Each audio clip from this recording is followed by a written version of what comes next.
இது கொஞ்சம் நீளமான வீடியோ.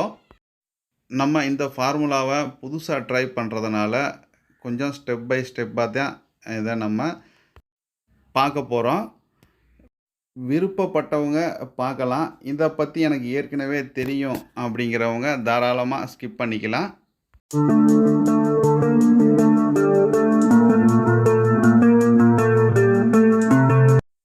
அனைவருக்கும் வணக்கம். இன்றைக்கி இந்த வீடியோவில் ஆக்சாலிக் ஆசிட் யூஸ் பண்ணி எப்படி டிட்டர்ஜென்ட் லிக்விட் தயார் பண்ணுறது அப்படிங்கிறத பற்றி பார்க்கலாம். நாம் இப்போ இந்த ஆக்சாலிக் ஆசிடை யூஸ் பண்ணி முதல் முறையாக வீடியோ போடுறோம். வழக்கமான ஃபார்முலா அல்லாமல் ஒரு புதிய ஃபார்முலாவில் ட்ரை பண்ணி பார்க்கலாம் அப்படிங்கிறதுனால தான் இன்றைக்கி இந்த ஆக்சாலிக் ஆசிடை யூஸ் பண்ணி நாம் டிட்டர்ஜென்ட் லிக்விட் புதுசாக ட்ரை பண்ணி பார்க்க போகிறோம். எந்த மெட்டீரியல் எந்த அளவுக்கு போடணும் அப்படிங்கிறத நான் ஒரு கால்குலேஷன் பண்ணி உங்களுக்கு நான் சொல்லியிருக்கிறேன்.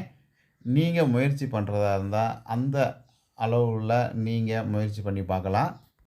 இதனுடைய ரிசல்ட்டு எந்த மாதிரி இருக்கும் அப்படிங்கிறதெல்லாம் தெரியாது. ஏன் அப்படின்னு நம்மளே இன்றைக்கி புதுசாக தான் இதை ட்ரை பண்ணி பார்க்க போகிறோம். அப்படிங்கிறதுனால இது எந்த அளவுக்கு யூஸ்ஃபுல்லாக இருக்கும் அப்படிங்கிறத பற்றிலாம் நம்மளுக்கு தெரியாது. இதை ட்ரை பண்ணி பார்த்து இதை செஞ்சு முடிச்சுட்டு ஒரு 2 நாள் நம்ம கழித்து இதை யூஸ் பண்ணி பார்க்கலாம். அதுக்கு பின்னாடி இந்த ஃபார்முலா செட் ஆகுமா, நல்லா இருக்குமா அப்படிங்கிறத பற்றி அப்புறமா நம்ம அடுத்த வீடியோவில் பார்க்கலாம்.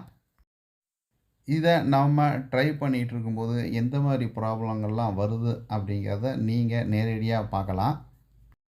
அப்படிங்கிறதுனால இந்த வீடியோவை நீங்கள் ஸ்கிப் பண்ணாமல் கடைசி வரைக்கும் பாருங்கள். நம்ம வீடியோக்குள்ளே போகிறதுக்கு முன்னாடி ஆக்சாலிக் ஆசிடோட யூசஸ் என்ன அப்படிங்கிறத பற்றி முதல்ல பார்த்துடலாம். இந்த ஆக்சாலிக் ஆசிடோட ஃபார்முலா C2H2O4. இதனுடைய pH வேல்யூ 3.00. இந்த ஆக்சாலிக் ஆசிடு 2 வடிவங்களில் கிடைக்கிது. ஒன்று ஃப்ளேக் மாதிரி, காஸ்டிக் சோடா ஃப்ளேக் மாதிரி கிடைக்கிது. இன்னொன்று பவுடராக, அதாவது சால்ட்டு மாதிரி ஒரு பவுடர் ஃபார்மில் கிடைக்கிது. இப்போ நம்ம பார்த்தோம், ஃப்ளேக்கு வடிவத்துலேயும் வரும், அடுத்ததாக பவுடர் வடிவத்துலேயும் வரும் அப்படின்னு சொல்லி பார்த்தோம்.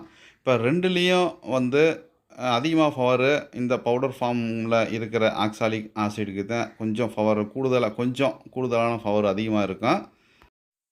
இந்த ஆக்சாலிக் ஆசிடு கிளீனிங் பர்பஸுக்கு தான் யூஸ் ஆகுது. இந்த ஆக்சாலிக் ஆசிடு துரு கரைகளை, கம்பிகளில் இரும்புகளில் பிடிச்ச துரு கரைகளை அகற்றுறதுக்காக இதை அதிகமாக யூஸ் பண்ணுறாங்க. அடுத்ததாக லாண்ட்ரிக்காரவங்க இதை அதிகமாக யூஸ் பண்ணுறாங்க. துணிகளில் ஏற்பட்டு இருக்கிற கரைகளை சுத்தம் பண்ணுறதுக்காக லாண்ட்ரிக்காரவங்க இதை அதிகமாக யூஸ் பண்ணுறாங்க. இது லாண்ட்ரிக்காரங்களுக்கு தான் அதிகமாக யூஸ் ஆகுது. அது இல்லாமல் ஒரு சிலர் மிக குறைந்த அளவில் தான் டிட்டர்ஜெண்ட்டுக்கு இதை யூஸ் பண்ணுறாங்க. பவுடரில் பெரும்பாலும் யாரும் இதை யூஸ் பண்ணுறது இல்லை. டிட்டர்ஜென்ட் பவுடரில், டிட்டர்ஜென்ட் லிக்விடுக்கு ரொம்ப குறைவான பேர் இதை யூஸ் பண்ணுறாங்க. இதனுடைய விலை ஏரியாவுக்கு தகுந்த மாதிரி மாறுபடும். ஒரு சில இடங்களில் 100 ரூபாய்க்கு விற்பாங்க, ஒரு சில இடத்துல 80 ரூபாய்க்கு கிடைக்கும், ஒரு சில இடத்துல 120 ரூபாய்க்கும் கிடைக்கும். நீங்கள் மொத்தமாக இதை வாங்கும்போது விலை இன்னும் குறைய வாய்ப்பு இருக்குது. இந்த ஆக்சாலிக் ஆசிடு டெக்ஸ்டைல்ஸ் இண்டஸ்ட்ரியிலையும் யூஸ் ஆகுது, கிளீனிங் பொருட்களிலும் யூஸ் ஆகுது, ரஸ்ட் ரிமூவராகவும் செயல்படுது, டைல்ஸ் கிளீனிங்க்கும் இது யூஸ் ஆகுது. நீங்கள் நம்ம சேனலுக்கு புதுசாக இருந்தால் மறக்காமல் சப்ஸ்கிரைப் பண்ணிக்கிங்க. உங்களுக்கு தேவையான பயனுள்ள தகவல்கள் நிறைய நம்ம சேனலில் இருக்குது. டிட்டர்ஜென்ட் லிக்விட், டிஷ்வாஷ் மற்றும் சோப் ஆயில் இது போன்ற தயாரிப்புகள்லாம் ஏற்படும் ப்ராப்ளங்கள் என்ன, அதுக்கு என்ன மாதிரி சொல்யூஷன் இருக்குது அப்படிங்கிறத பற்றிலாம் நம்ம ஏற்கனவே நிறைய வீடியோ போட்டிருக்கோம். அந்த வீடியோக்களோடைய லிங்க்கெல்லாம் இந்த வீடியோ கீழே டிஸ்கிரிப்ஷனில் இருக்கும். இப்போது வாங்க நம்ம வீடியோக்குள்ளே போகலாம்.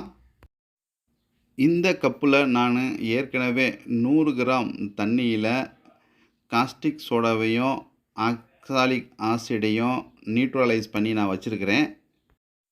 ஆக்சாலிக் ஆசிடையும் காஸ்டிக் சோடாவையும் எப்படி நியூட்ரலைஸ் பண்ணுறது அப்படின்ட்டு தெரியாதவங்க, நான் அதை பற்றி ஏற்கனவே வீடியோ போட்டிருக்கேன். Oxalic acid caustic soda neutralise formula அப்படிங்கிற தலைப்பில் நான் வீடியோ போட்டிருக்கேன்.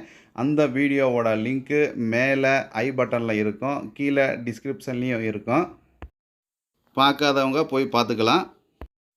இப்போது இதில் எஸ்எல்இஎஸ்ஸை சேர்த்துக்கலாம்.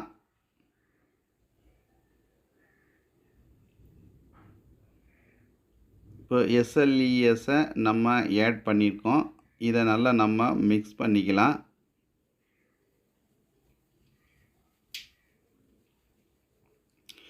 மிக்ஸ் பண்ணும்போது வேகமாக மிக்ஸ் பண்ண வேணாம். கொஞ்சம் வேகமாக மிக்ஸ் பண்ணால் இதில் நல்லா நுர கிளம்பிக்குது. அப்படிங்கிறதுனால இதை ஸ்லோவாகவே நம்ம மிக்ஸ் பண்ணுவோம். நம்ம இந்த ஃபார்முலாவை புதுசாக தான் ட்ரை பண்ணிகிட்ருக்கோம். அப்படிங்கிறதுனால இதில் என்ன மாதிரி ரியாக்ஷன் வரும், நம்ம ஒவ்வொரு கெமிக்கலாக கலக்கும்போது இதில் என்ன மாதிரி ரியாக்ஷன் வரும் அப்படிங்கிறத பற்றி நம்மளுக்கு தெரியாது. ஃபஸ்ட்டு தடவை நம்ம இதை முயற்சி பண்ணி பார்க்குறோம். நீங்களும் கவனமாக பாருங்கள். இப்போது நாம் எஸ்எல்இஎஸ்ஸை நல்லா மிக்ஸ் பண்ணி விட்டுட்டோம். நான் சிறிய அளவில் இந்த கிளீனிங் பொருட்கள்லாம் தயார் பண்ணி சேல் பண்ணிகிட்ருக்கிறேன். இப்போது அடுத்ததாக நாம் இதில் டினோபாலை சேர்த்துக்கலாம். டினோபாலை நாம் எப்போவுமே டைரெக்டாக இந்த மாதிரி யூஸ் பண்ணக்கூடாது. அதை தனியாக தண்ணியில் மிக்ஸ் பண்ணி அந்த தண்ணியை தான் நம்ம இதுக்குள்ளே யூஸ் பண்ணணும். நான் இது ஒரு டெமோ வீடியோ அப்படிங்கிறதுக்காக நான் டைரெக்டாக அதை மிக்ஸ் பண்ணி விட்டேன். நீங்கள் ட்ரை பண்ணி பார்க்கும்போது அந்த மாதிரி மிக்ஸ் பண்ணிக்கலாம். புதுசாக நீங்கள் தயார் பண்ணி பார்க்கும்போது இந்த மாதிரி மிக்ஸ் பண்ணிக்கலாம். நீங்கள் பிஸ்னஸ் பர்பஸாக அதை நீங்கள் யூஸ் பண்ணும்போது இந்த மாதிரிலாம் பண்ணக்கூடாது. முறையாக தான் அதை யூஸ் பண்ணணும். இங்கே பாருங்கள், இப்போ நல்லா நுர வந்துருச்சு. நான் ஏற்கனவே ஆக்சாலிக் ஆசிடையும் இந்த காஸ்டிக் சோடாவையும் நியூட்ரலைஸ் பண்ணும்போதும் இந்த மாதிரி நுர தான் வந்துச்சு. நுர அதிகமாக தான் வந்துச்சு. இப்போவும் நம்ம இதில் எஸ்எல்இஎஸ் கூடுதலாக சேர்த்துருக்கோம். அப்படிங்கிறதுனால திரும்ப நுர கொஞ்சம் கூடுதலாக தான் வருது. நம்ம எஸ்எல்இஎஸ்ஸை சேர்த்த பின்பும் அந்தளவுக்கு திக்னஸ் ஒன்றும் இதில் வரக்கானா. ஓரளவுக்கு தான் திக்னஸ் வந்திருக்குது. இப்போ அடுத்ததாக இதில் கோகோ டை சேர்த்துக்கலாம். இதை எதுக்காக சேர்த்துறோம் அப்படின்ட்டா, நுரைவாளத்துக்காக நம்ம சேர்த்துறோம். நம்ம ஆசிட் சிலரி இதில் யூஸ் பண்ணல இல்லையா, அதனால் இந்த கோகோ டையை நம்ம யூஸ் பண்ணுறோம். ஆசிட் சிலரியில் கிளீனிங் பர்பஸுக்காகவும் யூஸ் பண்ணலாம், நுரைவாளத்துக்காகவும் யூஸ் பண்ணுறோம் ஆசிட் சிலரியை. இப்போ அதுக்கு பதிலாக நம்ம கோகோ டையை சேர்த்துருக்கோம். இந்த கோகோ டையை சேர்த்து நம்ம மிக்ஸ் பண்ணும்போது ஒரு வித்தியாசம் தெரியுது. முதல்ல இருந்ததை விட இப்போ கொஞ்சம் திக்னஸ் அதிகமாக கிடச்சிருக்குது. நீங்கள் பார்க்கும்போதே தெரியும் உங்களுக்கு. கொஞ்சம் திக்னஸாக இருக்குது பாருங்கள். கொஞ்சமல்ல, ஓரளவுக்கு நல்லாவே திக்னஸ் வந்திருக்குது. நீங்கள் பார்க்கலாம், உங்களுக்கே தெரியும். நல்லா டிரான்ஸ்பரண்ட்டாகவும் இருக்குது. திக்னஸும் ஓரளவுக்கு நல்லாவே வந்திருக்குது. நம்ம இன்னும் அடுத்தடுத்த கெமிக்கல்லாம் சேர்த்தும்போது என்ன மாதிரி ரிசல்ட் வரும் அப்படிங்கிறது தெரியல. பொறுத்திருந்து பார்ப்போம். இப்போ இதை மட்டும் நல்லா நம்ம மிக்ஸ் பண்ணிக்கலாம். இன்னும் கொஞ்சம் நல்லா நம்ம மிக்ஸ் பண்ணிக்கிட்டோம். நுரைவாளத்துக்காக நாம் எக்ஸ்ட்ராவாக கோகோ டை சேர்த்தோம். இப்போது க்ளீனிங் பர்பஸ்க்காக அடுத்ததாக நாம் கொஸ்டாலை சேர்க்குறோம். இந்த கொஸ்டாலை ஒரு 7லிருந்து 10 கிராம் வரைக்கும் சேர்க்கலாம். நான் 10 கிராமாக சேர்த்துருக்கேன். இந்த ஃபார்முலாவை நாம் புதுசாக ட்ரை பண்ணுறதுனால நானாக ஒரு கால்குலேஷன் போட்டுதான் இந்த பொருட்களுடைய இந்த மெட்டீரியலில் அளவு நான் ஒரு குறிப்பிட்ட அளவில் நான் போட்டுட்டு இருக்கிறேன். நம்ம இதை யூஸ் பண்ணி பார்த்தத பின்னாடி தான் எது குறையுது எது கூடுது அப்படிங்கிறத அடுத்ததான் நம்ம ஃபார்முலாவை மாற்ற முடியும். இப்போ பாருங்கள், நம்ம இந்த கொஸ்டாலில் சேர்த்தன பின்னாடி அதனுடைய டிரான்ஸ்பரண்ட்டு கிட்டத்தட்ட குறைஞ்சிருச்சுன்னு நினைக்கிறேன். நுர அதிகமாக இருக்கிறனால நமக்கு அந்தளவுக்கு க்ளீனாக தெரியல. ஆனாலும் டிரான்ஸ்பரண்ட்டு குறைஞ்சி தான் இருக்குது.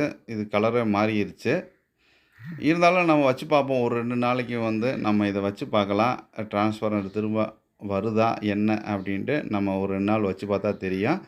இப்போ அதே மாதிரி திக்னஸும் குறைஞ்சிருச்சு பாருங்கள். அப்போலாம் எவ்வளோ திக்னஸாக இருந்துச்சு, இப்போ திக்னஸும் குறைஞ்சிருச்சு. இந்த கொஸ்டால நம்ம யூஸ் பண்ணின பின்னாடி இப்போது நுரைய கொஞ்சமாக கலைச்சி பார்க்கலாம். இருந்தாலும் இப்போவும் அப்படி தான் தெரியுது. டிரான்ஸ்பரண்ட்டு குறைஞ்ச மாதிரி தான் தெரியுது.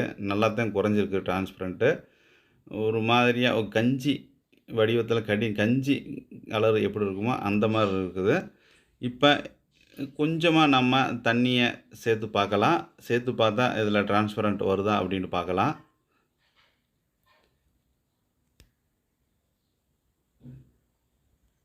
இப்போ தண்ணி சேர்த்து நல்லா மிக்ஸ் பண்ணிக்கலாம்.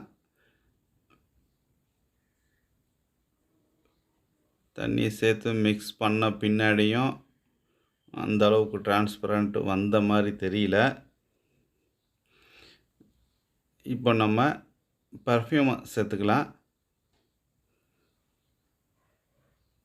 இது வாட்டர் பேஸ் பெர்ஃப்யூம் தான். வாட்டர் பேஸ் பெர்ஃப்யூமை நம்ம சேர்த்துக்கலாம். அடுத்ததாக கலரு 1 ட்ராப்ஸ் மட்டும் ஆட் பண்ணிக்கலாம். இப்போது நம்ம பெர்ஃப்யூமும் சேர்த்தாச்சு, கலரையும் சேர்த்தாச்சு. இப்போ அதை நல்லா நம்ம மிக்ஸ் பண்ணலாம். மிக்ஸ் பண்ணும்போதே தெரியுது இது டிரான்ஸ்பரண்ட்டு இல்லை அப்படிங்கிறது தெரியுது. அதாவது நாம் தண்ணி சேர்த்தன பின்னாடியும் அது சரியான முறையில் டிரான்ஸ்பரண்ட் வரல.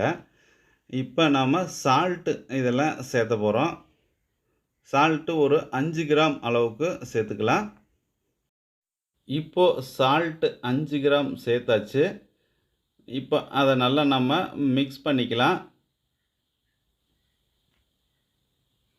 மிக்ஸ் பண்ண பின்னாடி எந்த மாதிரி ரியாக்ஷன் இதில் இருக்குது அப்படிங்கிறது நம்ம பார்க்கலாம். கெமிக்கலை பொறுத்த அளவுக்கு எந்த அளவுக்கு நம்ம அதிகமாக மிக்ஸ் பண்ணுறோமோ அந்த அளவுக்கு அது பயனுள்ளதாக இருக்கும். கம்மியாக நம்ம சங்கடப்பட்டுக்கிட்டு அது சரியாக மிக்ஸ் பண்ணால் விட்டோம் அப்படின்னா அதனால் ப்ராப்ளங்கள் வரலாம்.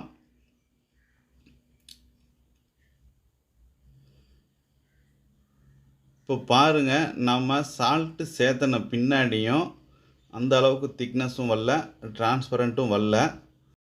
அதனால் நாம் மீண்டும் இதில் கொஞ்சமாக சால்ட் ஆட் பண்ணி திரும்ப நம்ம திக்னஸ் வர வைக்க முயற்சி பண்ணலாம். என்ன ஆகுதுன்னு பார்ப்போம். நம்ம நல்லா இப்போ மிக்ஸ் பண்ணுறோம். மிக்ஸ் பண்ண பின்னாடியும் ஒரு திக்னஸ்ஸு கொஞ்சம் கூட அதிகமாக வரல, அதே மாதிரி தான் இருக்குது. இப்போது திரும்பவும் கொஞ்சமாக இந்த கோகோ டை நம்ம யூஸ் பண்ணி பார்ப்போம். திக்னஸ் திரும்ப கிடைக்குதா அப்படின்ட்டு.